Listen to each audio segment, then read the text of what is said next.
Bonjour. Bonjour, bienvenue à la première étape. Mais de quelle première étape tu parles? On est au Vendée Globe, pas au Tour de France. Mais du coup, il y a combien de émissions? Ben oui, d'ailleurs, je vais te dire le sommaire. On commence avec Arnaud Boissière de la Micaline. On continue avec Mathilde dans le bateau de Benjamin Dutreux. Ensuite, on va s'intéresser à la barre. Et on va finir avec Félix de Navacelle. Place au générique.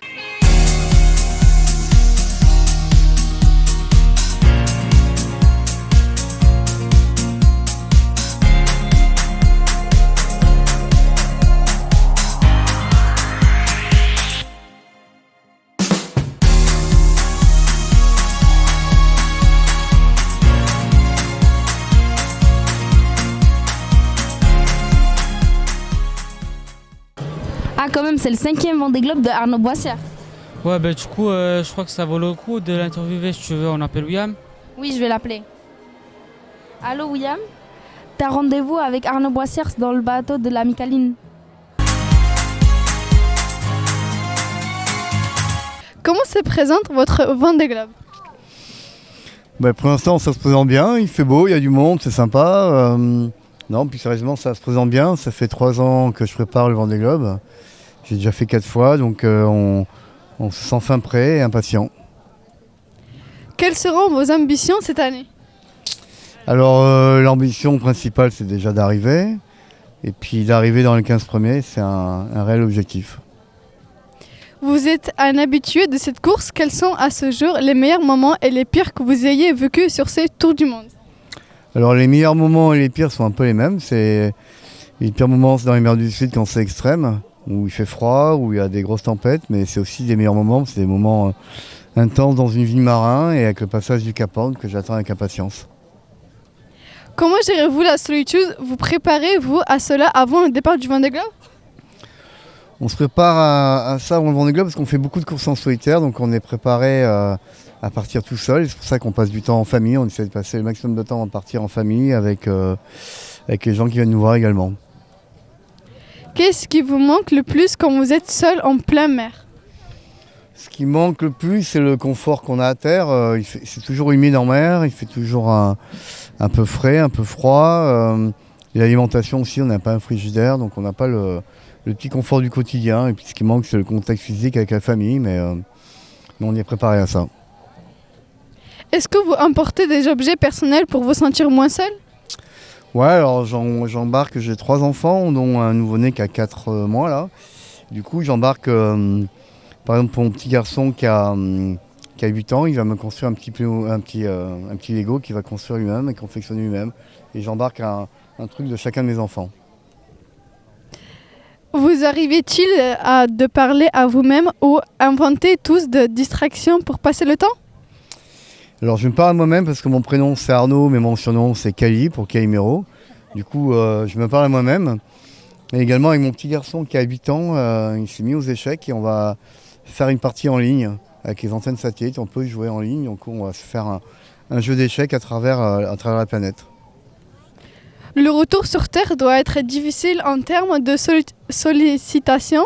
Est-ce que vous en profitez au maximum ou vous étiez-vous de ceux qui sont pressés de repartir? Non, je suis pressé de repartir, mais j'aime beaucoup passer du temps avec la famille, avec les proches. Donc j'aime bien voir du monde tout le temps. Donc un peu des deux, mais dès qu'on passe un peu de temps en terre après un tour du monde, on a envie de repartir. Mais c'est pas pour fuir, c'est parce qu'on vit des moments incroyables. Et puis des fois, je pars aussi en famille sur un bateau de croisière pour profiter ensemble de la mer.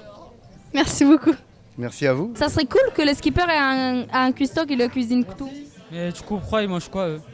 Je sais pas, c'est compliqué, mais Jouman, elle va tout nous expliquer. Bonjour, ça va? Oui, très bien, et toi? Ça va. Quelle sorte de nourriture les skippers emmènent-ils pour une si longue course?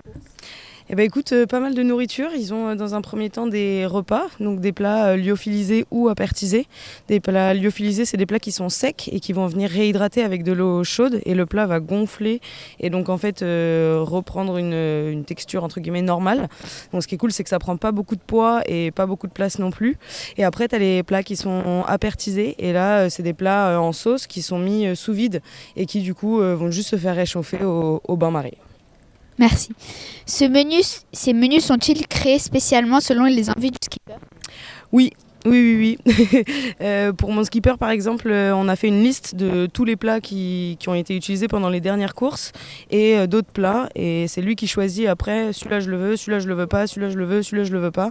Et donc comme ça, il est sûr de pouvoir avoir un plat qui lui correspond. Moi, il m'a dit avant de partir, clairement, la nourriture à bord, c'est vraiment un des seuls plaisirs qu'on a. Donc clairement, il faut pas... Enfin, t'as pas le droit à l'erreur, donc j'ai intérêt à avoir des trucs bons. J'ai dit ok. Comment est calculée la quantité La quantité des calories, tu veux dire? Et ça dépend de chaque skipper en fonction de sa taille, son poids, en fonction de tout ce qu'on peut avoir dans les repas aussi. Nous, on est parti sur quand même beaucoup de calories parce que mon skipper est très grand. Il fait 1m90. Je pense que c'est le plus grand de tous les skippers qui prendront le départ.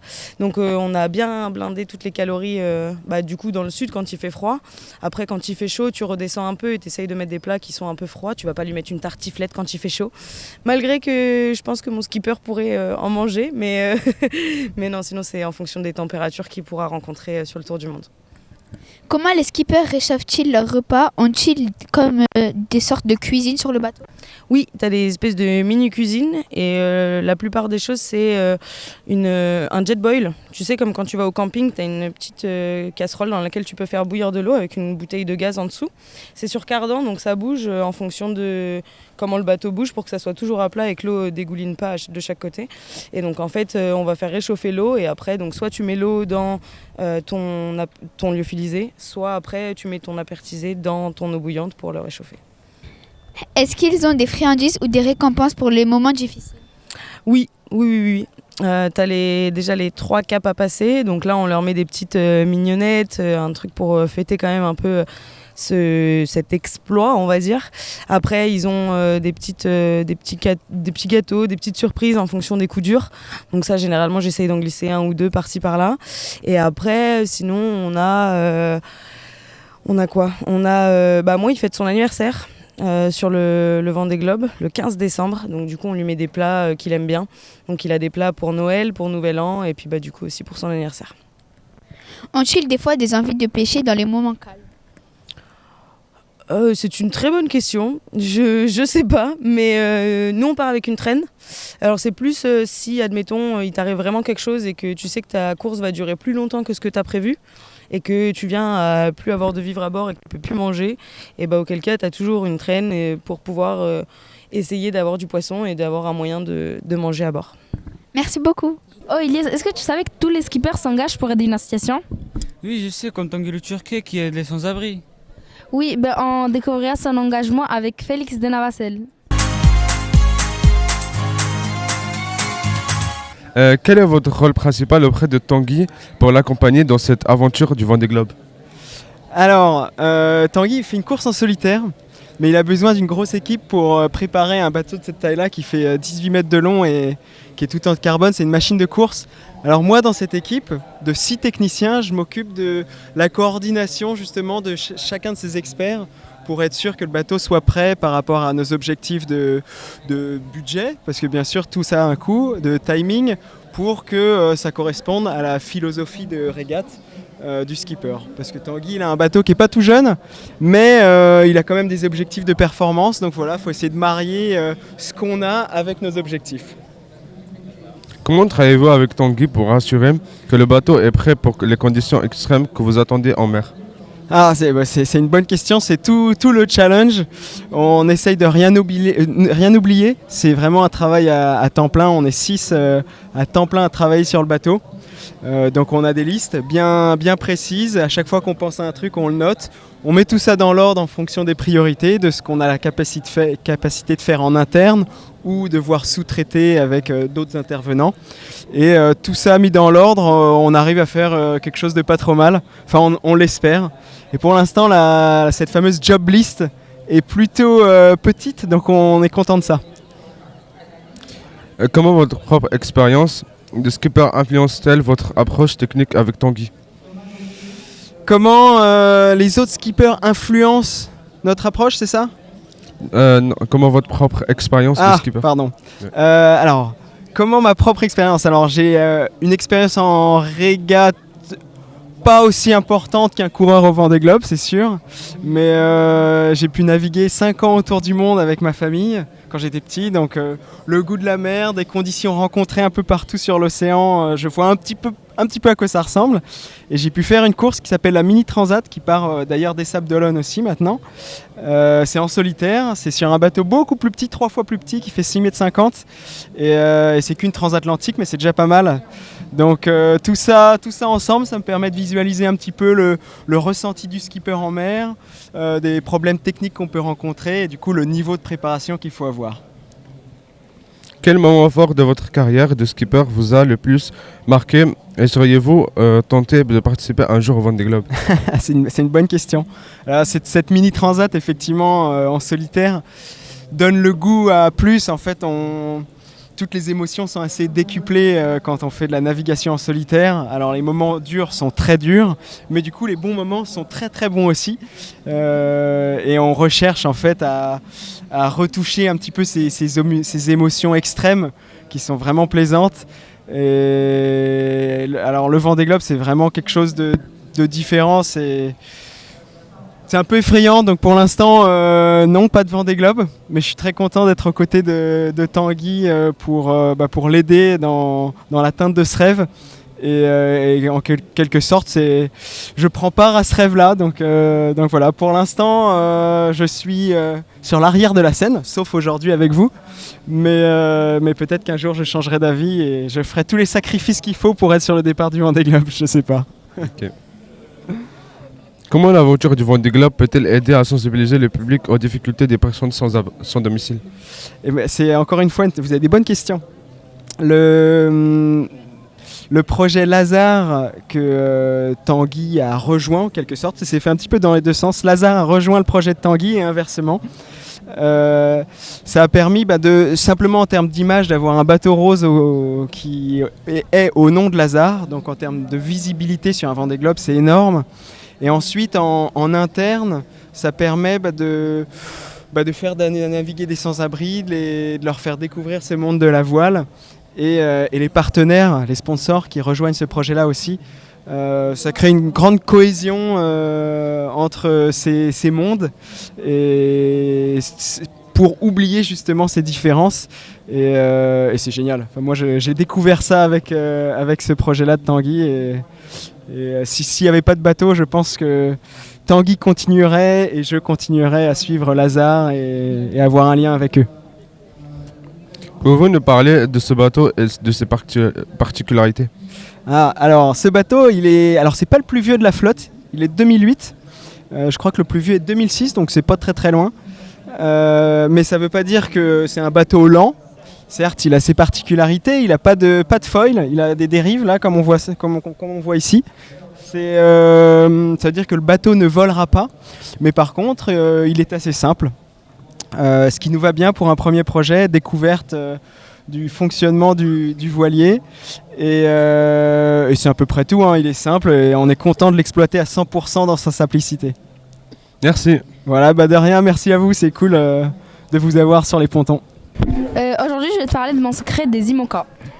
Du coup, dis-moi, c'est quoi ton secret? C'est la barre. Attends, la barre en bois? Non. Le poisson, du coup? Non, tu verras ça avec Amina. Bonjour. Bonjour. À quoi sert la barre et comment fonctionne-t-elle pour diriger le bateau? La barre, elle sert à faire aller le bateau vers la gauche ou vers la droite. En mer, on dit bâbord ou tribord. Donc bâbord c'est à gauche, tribord c'est à droite. Et il faut tirer dessus et en fait ça fait bouger les safrans qui sont dans l'eau, là, les parties rouges. Et ça les fait pivoter et ça permet au bateau d'aller à gauche ou à droite. Il faut tirer sur les barres qu'on voit qui sortent blanches là-bas. Ou là on voit une sur l'autre bateau aussi qui dépasse. Quelle technologie aide les skippers à manœuvrer le bateau facilement, même quand il va très vite? C'est le pilote automatique. Et le pilote automatique, c'est le meilleur ami du skipper parce que ça lui permet d'aller dormir. S'il n'y avait pas le pilote automatique, il dormirait beaucoup moins. Et surtout, maintenant, le pilote automatique barre beaucoup mieux que le skipper quand il est fatigué. Donc c'est le pilote automatique. À peu près 90% du temps, le pilote automatique, c'est lui qui dirige le bateau. Pendant que le skipper fait la météo, se repose, règle les voiles, etc. Il a plein d'autres choses à faire en fait. Comment la barre est-elle conçue pour être très précise et réactive? Il y a un système de cordage qui part de la barre jusqu'au safran. Et quand le tout est lié, en fin de compte, donc quand on tire sur la barre, ça fait pivoter les safrans. C'est assez simple comme système.